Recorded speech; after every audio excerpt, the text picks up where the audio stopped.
Gaëlle Hubert, je suis médecin généraliste et donc praticienne en aptonomie. En fait, c'est l'expérience que j'ai pu en faire pour moi-même. J'étais jeune adulte et j'ai eu la chance de faire un travail en aptopsychothérapie. J'avais déjà fait un parcours en thérapie classique, en psychanalyse, et c'est vraiment dans l'expérience vécue dans mon cheminement que j'ai découvert l'approche aptonomique, et ça a été une révélation telle que j'ai complètement changé de voie. À l'époque, je travaillais à la radio, j'avais fait des études littéraires et je me suis inscrite en médecine pour devenir médecin et pouvoir me former en aptonomie.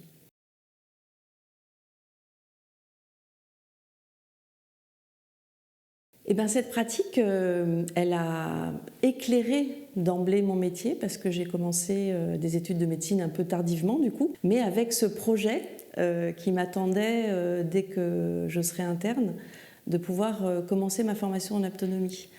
Donc j'allais dire que ça a éclairé tout le temps de ces études, avec le projet de pouvoir vraiment aller à la rencontre du patient, aller à la rencontre de la personne. Durant mes études de médecine, on ne cessait de nous dire il faut garder ses distances, il ne faut pas s'attacher aux patients.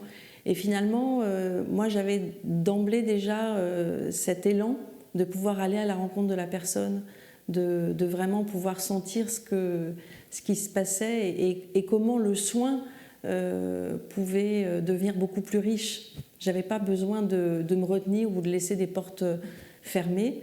Et finalement, la rencontre humaine venait nourrir beaucoup plus tout ce que j'apprenais au cours de ces études.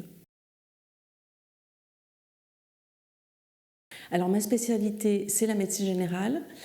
J'ai choisi cette spécialité parce que je crois que l'image du médecin de famille me fascinait beaucoup, et parce que la médecine générale permet de rencontrer des patients de tous les âges. Aujourd'hui, dans ma pratique, j'accompagne beaucoup de parents en devenir, des enfants. L'aptonomie me permet vraiment d'aller directement au contact des personnes. Grâce à l'aptonomie, on ne s'intéresse pas simplement au corps d'un côté ou au psychisme de l'autre. Ça donne cette richesse de pouvoir, dans le contact, vraiment sentir, percevoir qu'est-ce qui meut cette personne, qu'est-ce qu'elle vit, comment on va pouvoir la soutenir, l'aider. Et je crois que surtout, ça amène une créativité extraordinaire.